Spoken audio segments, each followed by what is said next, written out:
Tonight, the family talks. They thought it was their turn. So they invited Day One to their home in Encino, California, and we talked to them over 3 days. The 22-room Jackson mansion is lavishly decorated and a long way from Gary, Indiana, where Father Joe worked in a steel mill. At different times, most of the 11 Jacksons have lived here. Things are quieter now. Fans no longer clamor outside the gates. And some of the Jacksons have gone their separate ways. But the presence of one family member, Michael, is still clearly felt at this house. The Jacksons spoke with Day One correspondent, Michelle McQueen. One thing I wanted to clear up that we are not feuding like the press have made like we have been doing for the last, I guess, 15 years. We never did. So they can sell papers. But ma'am, you know, out of the 9 siblings, 5 of them aren't here. But that doesn't mean that we're fighting. Jackie had an important meeting to make. Janet is doing a video, and she's going to take off to Europe.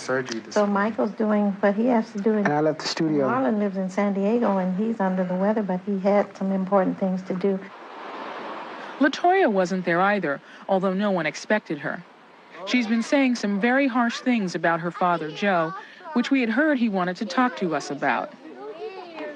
Even though Michael wasn't there, we were allowed within mere yards of the room in which the gloved one used to sleep before he built his ranch 100 miles away. He's still a part owner of the house, and there is evidence of him all around. But the person who seems to speak for the Jacksons is the 3rd son, Jermaine.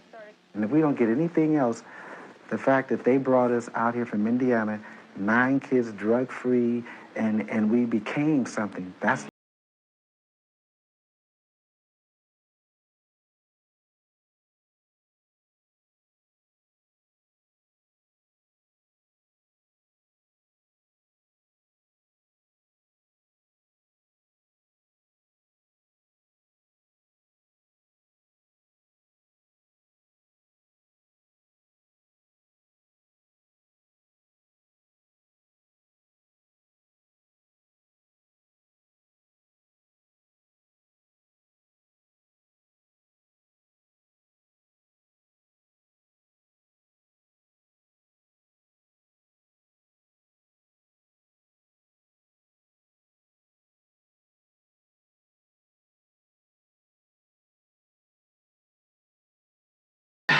you know, every single day, every hour. Sometimes you got tired of one another, you know, but it was great memories. You really like being together with your brothers that much? Yeah, very much. My brothers were my friends.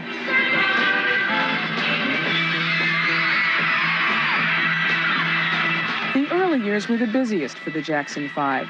They were on the road nearly 200 days a year, performing 4 to 5 shows a week. But even when they were home, they sometimes stayed in motels just to maintain the discipline of being on tour. It was all part of the price of stardom, the part the public never saw. When we were growing up, there were so many of us who wanted to be you. We wanted to be the Jacksons, or we wanted to marry one, which is another story. Which one did you want to marry? Oh, no way. Forget it. Good night, Blanche. Were we right? Did we want to be you? I think my family, we were one of the first successful black families in the entertainment business. I think our life off the stage had a lot to do with that. We were right on magazines and this and that. It always showed photos of my mom and my dad and all of us standing there and what we did at home. So I think kids, you know, they wanted to follow in our footsteps. That's what America was then, you know, young groups and role models and the Jacksons, the Partridge Family. While the magazine covers showed one thing, family life out of the spotlight was often something else. Joe Jackson had an affair that produced a daughter. Kate Jackson threatened divorce, then changed her mind. It's hard to talk about, for me to talk about it.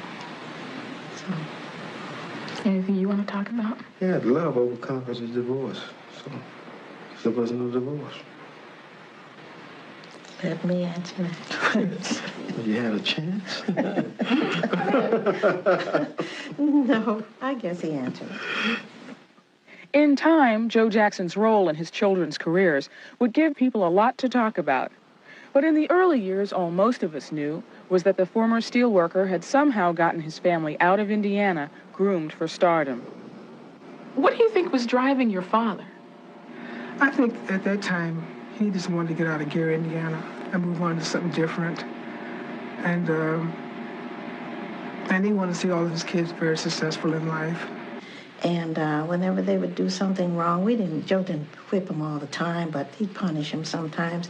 And if it was bad enough, then they would get a punishment with a razor strap or just a spanking on the butt or something like that. But this playing up that he was a very, very, I guess, child abuser, that's not true. He was strict, though. That's the way it was back then. I imagine that's the way his folks raised him. That's the way my parents raised me, and I really thank them for it. Yeah, I got a whipping all the time, you know. The teacher at school whipped me, you know. And I come home, and told my parents that I got a whipping at school, and they whipped me too. So I got a lot of whippings. I thought it was kind of the hardest on me because I was the oldest one, you know, and when the other kids would get in trouble, he would get on me for it, you know. Why?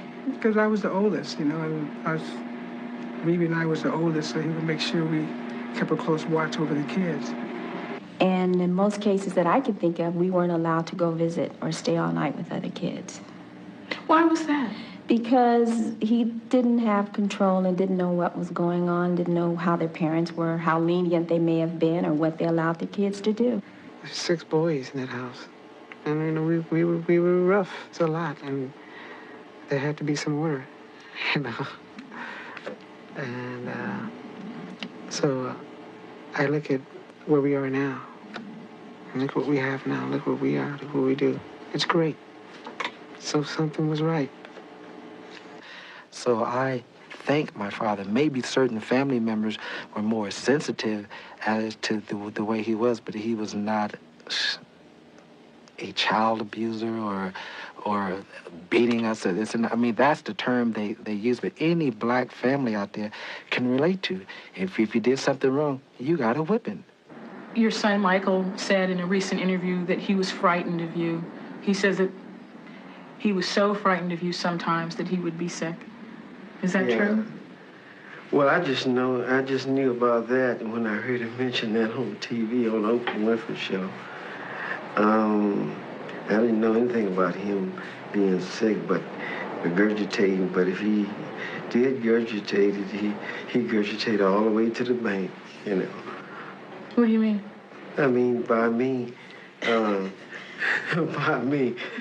strict with him a little bit, and it made him a superstar, you know, because, look, it just didn't happen on his own, you know. He had to have a beginning.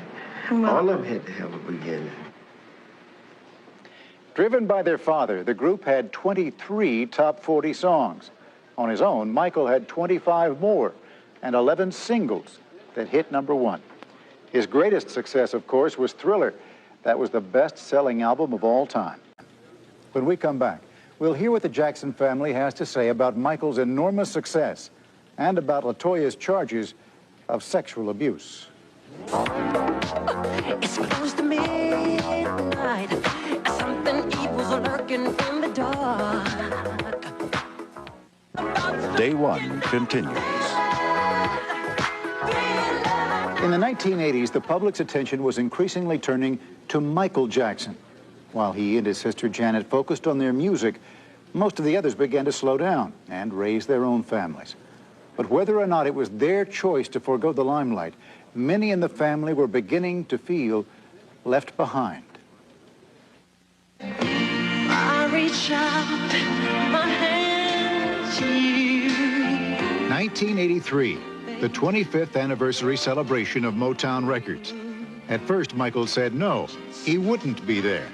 Then he said he would, if he could perform solo. So Michael was there with his brothers for 3 numbers.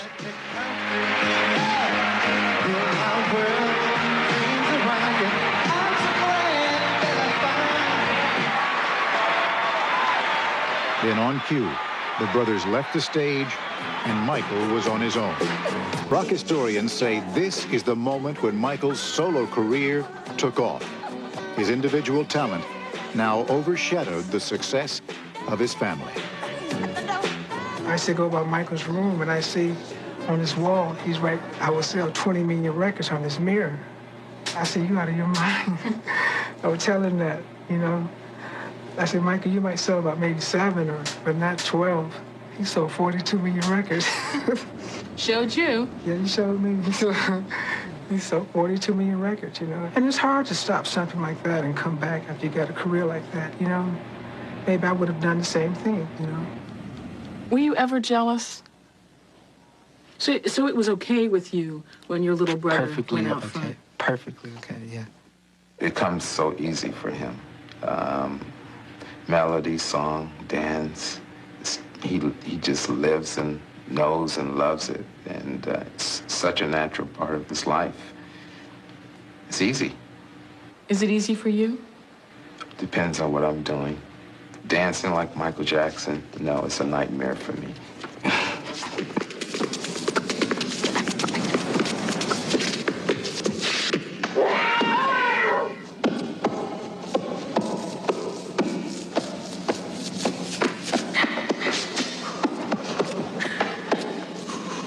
How do you all feel about Michael grabbing his crotch in those videos? I don't like that. Well, Rebe, it's just part of his dancing. Nothing wrong with it. Yeah, but I don't like that. I don't like it either, but you know, when people were saying, Let her talk. What the heck? no, when people were saying Michael was grabbing his crotch, he was not grabbing his crotch at that time. He was putting his hand in his belt, was like this on the side of his face, and after they said he was grabbing his crotch, I don't know. Maybe You really started grabbing it. I think it's a feeling, and the music is feeling so good and everything. He just, boom, he just goes for it. What about those entertainers just get naked on? That's what I'm feeling. That's what I was getting ready to say. I think it's one of those things they're looking just to say, oh, he did that, oh, he did that. It doesn't look nice. Why do you think Michael has changed his appearance so much? As far as what?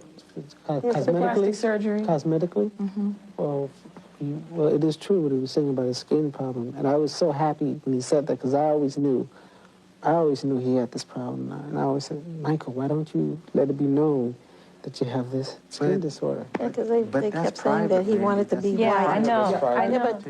I know it's private, but I also knew that it affected him, that people were saying that about him. Is private because Michael would have said, I have a skin problem. He would say, oh, he's dying of cancer. Exactly. Oh, he has this, he has that. So that's He has a... But not to put you on the spot, Jimmy, but didn't you kind of exacerbate the sense that he had intentionally changed his skin color with that song? That was creative anger. Lyrics were kind of rough. Once you were made, you changed your shade. Was your color wrong? Could not turn back. It's a known fact. You're too far gone. Reconstructed, been abducted, don't know who you are. Yeah. Did you feel that way? That he didn't know who he was? That he was... Basically, I felt that he was missing something. He wasn't communicating. And what was very hurting to me was the fact that a bit of the communication thing wasn't where it was. And I wasn't getting to him as soon as I You mean he wasn't to. returning your phone calls? Well, it's just that he was working on something, and it's really, when you really get down to the bottom of it, it's really not him, it's the people around him. You were mad enough to write these lyrics, but you changed the lyrics before the song was actually released. Yeah, because I felt that, no, I spoke to him and then I said, Michael, I did this song about you. So you meant for him to hear this at some point. You meant for him to hear about the song. I wanted my phone call returned. Once the song came out, we talked and we spoke and everything, and I said, Michael, we have to talk because family is very, very important, and I love you. We started together, but I was very upset. As they grew up, family relationships among the Jacksons were sometimes displaced by business relationships. More and more, Michael's plans didn't include the brothers.